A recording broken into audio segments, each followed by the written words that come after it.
How we doing? It's Mailman Nick. Follow me on Instagram at Nick Venti. If you enjoy this content, please give me a thumbs up. Don't treat me like a 204B over here. And obviously, these are my own thoughts and opinions. I will not speak on behalf of the Postal Service.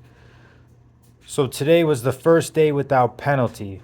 I checked my time card. I saw my union VP. She's running for vice president. Running for president. It's been a long day. So she said that today was the start of no penalty. I looked at my time card. I worked 12.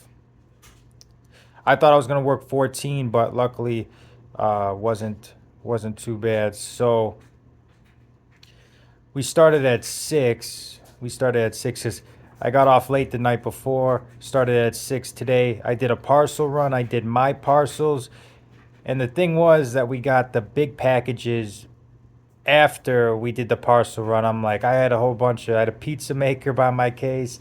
I had all the big packages after we did our parcel run because clerks were still throwing packages. Did a 2 hour parcel run. I had to get gas because I was blasting the heat. It usually doesn't get this cold until January. It was 20 degrees. I mean, it gets way colder than that, but it doesn't get this cold under 32 until usually January. But um, past 2 days have been cold. The wind wasn't that bad today though. But yeah, 2 hour parcel run. I took 27's packages. So the CCAs were helping the clerks throw packages because we're low on help on the clerk side. We had a whole bunch of packages, and then uh, the ODL carriers like me were doing our routes.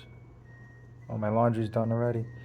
Uh, we were doing our routes, and then we were doing routes that are being split up. Like, for example, 27, the route was being split up today, so I delivered all the heavy packages. It's kind of near my route, so dropped those off. Dropped off a lot of my parcels, and then went back, cased up my route. DPS ran late. Came at the last second after I pulled down. And like we knew it was coming. But DPS has been running late lately. I don't know what the issue is, but so DPS came. I had to run packages for City 4, my old route. I was a regular over on City 4. I had to run packages for City 4 before I went to my route. So luckily that route doesn't get a lot of packages. It's the one positive I could say about City 4 is that they don't get a lot of packages. But I ran those I went to the hills, did those packages real quick, then came back to my route. There was no run, no third bundles, so it wasn't too bad on my route.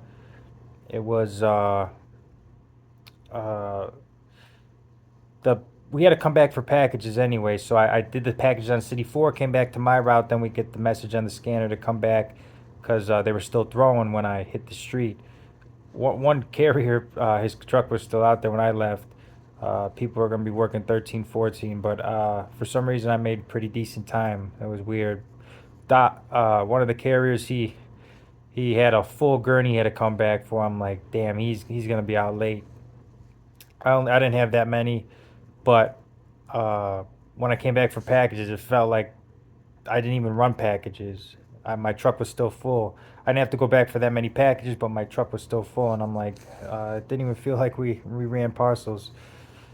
I had a lot from my south building. Like I said, I had a big pizza maker. I had a few other big packages, a Christmas tree from my deadhead, and there's construction, so that was a drop off. That was a pain, but this is what we get paid for. I saw I had 4 hours of penalty, or 4 hours of penalty. Like I said, it's been a long day. I had 4 hours of time and a half today. There was no penalty up until the end of December, but it's still time and a half. It's still, let's get this money. Uh, we now that there's no penalty, we're gonna be working more hours. We're gonna get a lot of package volume. Our PTFs and CCAs are scheduled tomorrow at 10. Luckily, they're doing it out of our office. I think it's better that way. When we have to go all the way uh, to Moraine Valley, it just doesn't make sense. Then we have to drive those LOVs back south. That doesn't make any sense. So we they're starting tomorrow. I'm not working Sunday, but our PTFs and CCAs are working tomorrow at 10. Like I said, it's a lot better when they do packages out of our station, because when we're doing in town and hills routes, we only have to drive 10-15 minutes back to the office instead of a half hour to where, when they're going to Moraine Valley. So it makes a lot more sense. Uh, and my brother's working tomorrow. It feels like an extra day off for him because packages aren't stressful at all. It's easy money packages, easy money. Even though those trucks are loaded, it's still easy. No mail, no thought process. Just drop off and deliver. Staying in the truck, heated. Uh, those mattresses got good heat. Uh, the only thing I don't like about those mattresses is the cage. I can't stand that cage. I have to get out for every package. Um, that's big packages in the back instead of bringing them up with me. Uh, but those have heat, and it's nice when we did our 2 o'clock. Can't talk today. I'm tired. Brain dead. When we do our 2 hour parcel run in the morning at 6, they just blast the heat and drop off packages. Easy money. Easy money. So hopefully you guys are having a good start to your peak season. Don't Newbies, don't stress about it too much. It's gonna be overwhelming. It's still overwhelming for me. I'm sure it's overwhelming for other carriers I've talked to. It's overwhelming, all the packages and the craziness and the uh, random things you got to do, package runs, express runs, stuff like that is can get overwhelming. But just know it gets better after the holidays. It's only for a month, a little more than a month, but it's we're gonna make money, and it's gonna be all right. It's gonna be all right. I'm off tomorrow. I can't wait to relax. I'm tired. Thank guys all for tuning in. Please hit that like button, that subscribe button, and I'll see you guys soon.